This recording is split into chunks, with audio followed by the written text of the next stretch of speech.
nous exigeons qu'il y ait une transparence électorale, que les militaires qui étaient là pour mater les populations soient là pour garantir justement cette transparence, soient là pour garantir une véritable démocratie.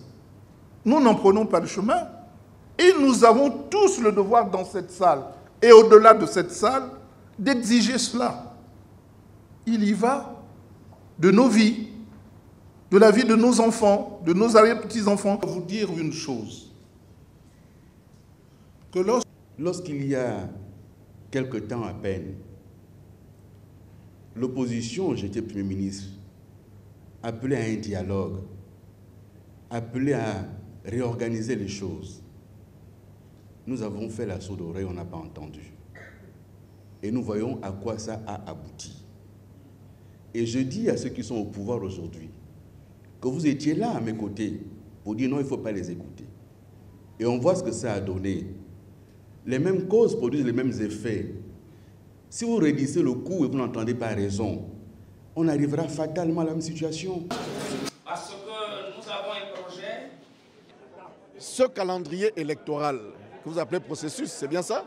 Ce calendrier électoral correspond à un schéma que l'on retrouve dans plusieurs pays dans le monde. Je ne vois pas pourquoi ça pose problème, parce qu'il y a des personnes aujourd'hui qu'un autre format arrange plutôt que celui-là. C'est la théorie du verre à moitié vide ou à moitié plein. Ceux qui voient le verre à moitié vide voient le verre et l'eau quand même. Nous le voyons à moitié plein. Alors, taillé à la mesure, si tel était le cas, le chef de l'État aurait pesé de son poids pour qu'il n'y ait pas de mandats limités dans la nouvelle Constitution, ce qui n'est pas le cas. Nous étions tous d'accord. Nous avons tous applaudi que les autorités de la transition prennent les choses en main. Nous avons tous applaudi qu'on nomme un parlement de transition avec des députés et des sénateurs. Nous devons faire confiance à ces députés et sénateurs qui ont aujourd'hui en charge d'examiner cet avant-projet de loi. Donc, je pense que ce processus se déroule normalement, conformément au chronogramme qui a été arrêté par les autorités de la transition. Donc, moi, je n'ai pas de procès d'intention à faire.